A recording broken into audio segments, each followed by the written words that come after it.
নমস্কাৰ প্ৰিয় শ্ৰোতাসকল, সকলোলৈ স্বাগতম। ধাৰাবাহিক উপন্যাস পাঠ শিতানত আমি পাঠ কৰি আছোঁ হোমেন বৰগোহাঞিদেৱৰ কালজয়ী উপন্যাস হালধীয়া চৰায়ে বাওধান খায়। এয়া পঞ্চম খণ্ড। ৰখেশ্বৰে ইতিমধ্যে কান্দোনটো সম্বৰণ কৰিছিল। এতিয়া মণ্ডলৰ কথা শুনি সি লাজ কাজ পৰিহাৰ কৰি পুনৰ হায়ৈ বিয়ৈ কৰি কান্দি উঠিল। কান্দি কান্দি সি এইবাৰ সঁচাসঁচিকৈ মণ্ডলৰ ভৰিত ধৰি ক'লে, ককাইদেউ, মই আপোনাক গোসাঁইৰ শপত দিছোঁ, সাতোটা ল'ৰা ছোৱালীৰ বধৰ ভাগি নহ'ব। মনত পৰিবৰ দিনৰ পৰা আপুনিয়ে এই লাটৰ মণ্ডল। আপুনি ভালকৈয়ে জানে মোৰ মাইকীজনী যেনেকৈ মোৰ, সেই মাটিডোখৰো মোৰ। সনাতন ঠিকাদাৰে কোনোদিন মাটিত ভৰি দি পোৱা নাই, খাজানা দি পোৱা নাই। মাটিডৰাৰ চাৰিসীমা কি সেই কথা সুধিলেও তেওঁ বোধহয় ক'ব নোৱাৰিব। তেনেস্থলত আপুনি থাকোঁতে ছেটেলমেণ্টত তেওঁৰ নামটো পট্টাত উঠিল কেনেকৈ? মণ্ডলে এইবাৰ অলপ বিৰক্ত হোৱা যেন দেখুৱাই ক'লে, তোমাক দেখোন ক'লোৱেই চুতীয়া, আমি যি কৰোঁ সকলো চৰকাৰী নিয়মমতেহে কৰোঁ। আমি দেখাত আৰু জনাততো মাটিডোখৰ তোমাৰেই, কিন্তু সনাতনে তাৰ ভিতৰতে এটা পইণ্ট উলিয়াইছে নহয়। তোমাৰ পিতাৰে যে মাটিডোখৰ তেওঁৰ ওচৰত বন্ধকত দিছিল, সেই বন্ধক তুমি মুকলি কৰাৰ কোনো প্ৰমাণ নাই। গতিকে খৰিদ সূত্ৰে এইবাৰৰ ছেটেলমেণ্টত তেওঁৰ নাম পট্টাত উঠি গ'ল। ইয়াৰ ভিতৰত তুমি মোৰ দুখটো ক'ত দেখিলা? ৰখেশ্বৰে এইবাৰ গামোচাৰ বান্ধটো খুলি এৰী চাদৰখন উলিয়ালে। তাৰ পিছত কাপোৰখন মণ্ডলৰ ভৰিৰ ওচৰতে থৈ হাতযোৰ কৰি নমস্কাৰ এটা কৰি সি ক'লে, ককাইদেউ, যি হৈ গ'ল, মোৰেই ললাটৰ লিখন। পিছে এতিয়া আপুনিয়ে কিবা এটা উপায় উলিয়াই এই নিচলাক উদ্ধাৰ কৰক। আপুনি বুদ্ধিত বৃহস্পতি বুলি গোটেই মৌজাখনে জানে। আপুনিয়ে মোক কিবা এটা বুদ্ধি নিদিলে আন কোনে দিব? কওক, এতিয়া মই কি কৰিব লাগে? ডিম্বেশ্বৰ মণ্ডলে কেৰাহীকৈ কাপোৰখনৰ ফালে এবাৰ চায়েই পিছ মুহূৰ্ততে মুখত এটা নিৰ্বিকাৰ ভাৱ আনিবলৈ চেষ্টা কৰিলে। পেটাৰীৰ পৰা পোনেই উলিয়াই অনা নতুন কাপোৰৰ খমখমীয়া গোন্ধটো তেওঁৰ নাকত লাগিলহি। চকু দুটা মুদি তেওঁ কিছু সময় গোন্ধটো উপভোগ কৰিবলৈ ধৰিলে। ৰখেশ্বৰে ভাবিলে, মণ্ডলে তাৰ কাৰণে কিবা এটা উপায় চিন্তা কৰিবলৈ ধৰিছে। ইমান পৰ দুশ্চিন্তা আৰু উত্তেজনাত টনটনাই থকা তাৰ দুৰ্বল দেহটো এইবাৰ কিছু স্বস্তিৰ ভাৱত শিথিল হৈ আহিল। সি তামোল এখন মুখত ভৰালে আৰু তামোল পাগুলি পাগুলি পৰম আশাৰে সৈতে মণ্ডলৰ মুখলৈ চাই থাকিবলৈ ধৰিলে। ইফালে মণ্ডলৰ মনত ৰখেশ্বৰৰ এৰীৰ চাদৰখন আৰু সনাতনৰ টকা 100টাৰ মাজত টনাৰ আজোৰা চলিবলৈ ধৰিছে। বেছ কিছুপৰৰ মূৰত মণ্ডলে মাত লগালে, তুমি মোক বৰ চিন্তাতেই পেলালা চুতীয়া। এফালে আইন, আনফালে মানুহৰ মৰম চেনেহ। আইন ৰাখিবলৈ গ'লে মই তোমাক মৰম চেনেহ দেখুৱাব নোৱাৰোঁ। তোমাক মৰম দেখুৱাবলৈ গ'লে আইনে মোক শুদাই নেৰে। চেহ, কি কৰোঁ এতিয়া? বৰ চিন্তাতেই পেলালা তুমি। বহুত ভাবি চিন্তি এটাই মাত্ৰ উপায় মই বিচাৰি পাইছোঁ। তুমি আধি বৰ্ডত এখন গোচৰ দিয়া। অৱশ্যে সেই গোচৰ কৰিবলৈ হ'লে তুমি যে অধিয়াৰহে, মাটিৰ গৰাকী নহয়, সেই কথাটো মানি ল'বই লাগিব। তাৰ বাহিৰে আন কোনো উপায় নাই। শাস্ত্ৰত কোৱাই আছে, সৰ্বনাশে সমুত্ৰপন্নে অৰ্ধং ত্যঞ্জন্তি পণ্ডিতা। এতিয়াতো অৱস্থা যি দেখা গৈছে আইন সনাতনৰ ফালে। তেওঁৰ লগত যুঁজ কৰি তুমি মাটিলৈ নাঙল নিবই নোৱাৰিবা। তুমি আধি বৰ্ডত গোচৰ কৰি জিকিলে মাটিত খেতি কৰাৰ অধিকাৰ তোমাৰেই থাকিব। সনাতনে সেই মাটি তোমাৰ পৰা কাহিনী আনক দিব নোৱাৰিব। আগতকৈ তফাতটো যেনিবা এইটোৱেই হ'ব যে তুমি মাটি পুৰাৰ ভিতৰতে এবিঘা মাটিৰ ধান সনাতনক দিব লাগিব। কিন্তু কি কৰিবা? অৱস্থা চাই ব্যৱস্থা। ক'লোৱেই নহয়, সৰ্বনাশে সমুত্ৰপন্নে। মণ্ডলৰ মুখত সংস্কৃত শ্লোক শুনিবলৈ ৰখেশ্বৰৰ ধৈৰ্য নাছিল। সি আকৌ হাও মাওকৈ কান্দি উঠিল। কান্দি কান্দি সি ক'বলৈ ধৰিলে, এইবোৰ আপোনাৰ মুখত কি কথা ককাইদেউ?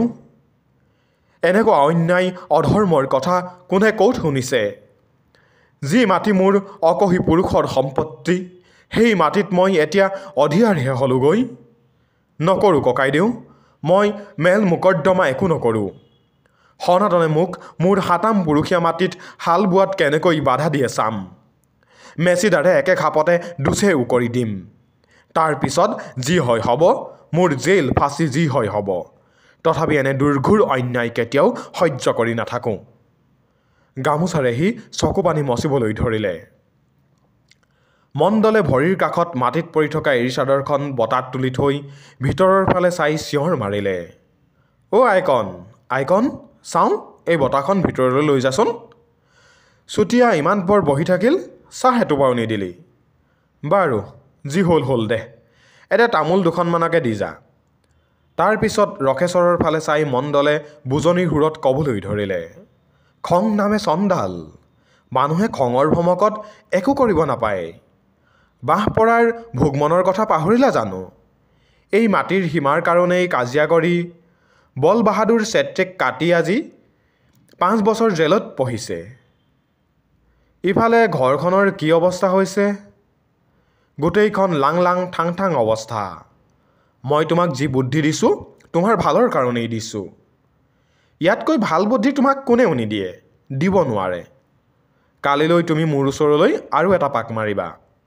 গোচৰখন ক'ত কৰিব লাগিব, কেনেকৈ কৰিব লাগিব, কাক দেখা কৰিব লাগিব, গোটেইবোৰ কথা মই তোমাক ভালকৈ শিকাই দিম।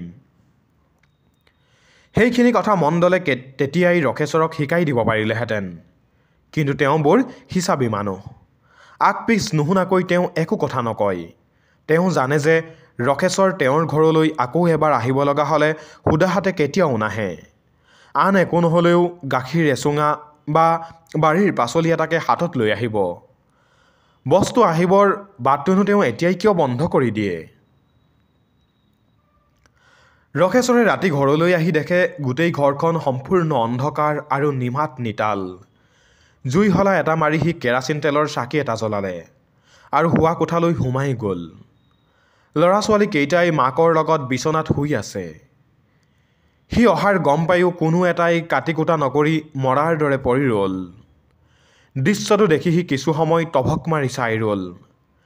তাৰ ডিঙিটো কিবা এটাই সোপা মাৰি ধৰা যেন সি অনুভৱ কৰিলে। কান্দোনৰ বেগটো কোনোমতে সম্বৰণ কৰি সি মাত লগালে, শুন্তি, অ' শুন্তি, এই ফুট গধূলিতে যে গোটেই মকা শুই পৰিলি, ভাত পানী খালি জানো? কোনেও তাৰ প্ৰশ্নৰ একো উত্তৰ নিদিলে। কিছু সময় কিংকৰ্তব্য বিমুখ হৈ থিয় দি থাকি সি গামোচা আৰু চুৰিয়া এখন লৈ নাদৰ পাৰলৈ গ'ল।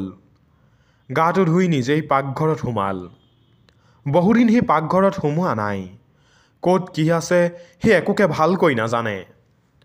ভাতৰ চৰুটো সি জুইৰ ওপৰত উঠাই দি আলুগুটি দুটামান ক'ৰবাত পায় নেকি তাকে বিচাৰিবলৈ ধৰিলে।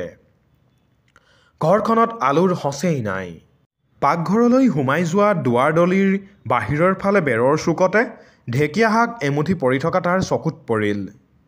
বোধহয় দুপৰীয়া ৰান্ধিবৰ কাৰণে ঘৈণীয়েকে আনিছিল। পোকৰ ভয়ত ৰাতি শাক খোৱা নিষেধ যদিও নিৰুপায়তহে সি ঢেকীয়া শাকমুঠিকে বাচিবলৈ ধৰিলে। সুদা তেল নিমখেৰেনো সি ল'ৰা ছোৱালীকেইটাৰ আগলৈ কেনেকৈ ভাতৰ কাঁহীকেইখন আগবঢ়াই দিয়ে। ভাত হোৱাৰ পিছত সি নাওমান তেলেৰে ঢেকীয়া মুঠিকে খৰং মৰংকৈ ভাজি শেষ কৰি ঘৈণীয়েকক আৰু ল'ৰা ছোৱালীকেইটাক জগাবলৈ বাহিৰলৈ ওলাই গ'ল। বিচনাখনৰ ওচৰত থিয় হৈ অপৰাধীৰ দৰে কৰুণ আৰু সংকুচিত মাতেৰে সি এইবাৰ প্ৰথম ঘৈণীয়েককে মাতিলে, ঐ শুনিছনে নাই? উঠচোন উঠ, ভাত এমুঠি খাই ল। দুপৰীয়াও লঘোণে আছ, কাইলৈ বিচনাৰ পৰা উঠিবকে নোৱাৰিবি। তাৰ পিছত সি ল'ৰা ছোৱালীকেইটাক এটা এটাকৈ গাত ধৰি জোকাৰি জগাবলৈ ধৰিলে, এই শুন্তি, আইজনী, অকণমান উঠ উঠ উঠ, এই ফুট গধূলিতে ইমান মৰ টোপনিত পৰিব নালাগে। সি চিঞৰিলে, কিন্তু মাক বা ল'ৰা ছোৱালী কোনো এটাৰে উঠিবৰ লক্ষণ দেখা নগ'ল। সি স্পষ্ট অনুভৱ কৰিলে যে সিহঁত কোনো এটাই টোপনি যোৱা নাই, কিন্তু প্ৰত্যেকেই, আনকি 3 বছৰীয়া অকণমানেও টোপনিৰ ভাওজুৰি তাৰ বিৰুদ্ধে নীৰৱ বিদ্ৰোহ ঘোষণা কৰিছে। আকৌ এবাৰ সি সকলোকে তুলিবলৈ শেষ চেষ্টা কৰি চালে, কিন্তু তাৰ সকলো চেষ্টা মিছা হ'ল। কিংকৰ্তব্য বিমুখ হৈ সি বিচনাৰ ওচৰত কিছু সময় থিয় হৈ ৰ'ল। তাৰ পিছত পাকঘৰলৈ গৈ জুইকুৰা আৰু চাকিটো নুমুৱাই থৈ আহি সি নিজেও বিচনাত পৰিল।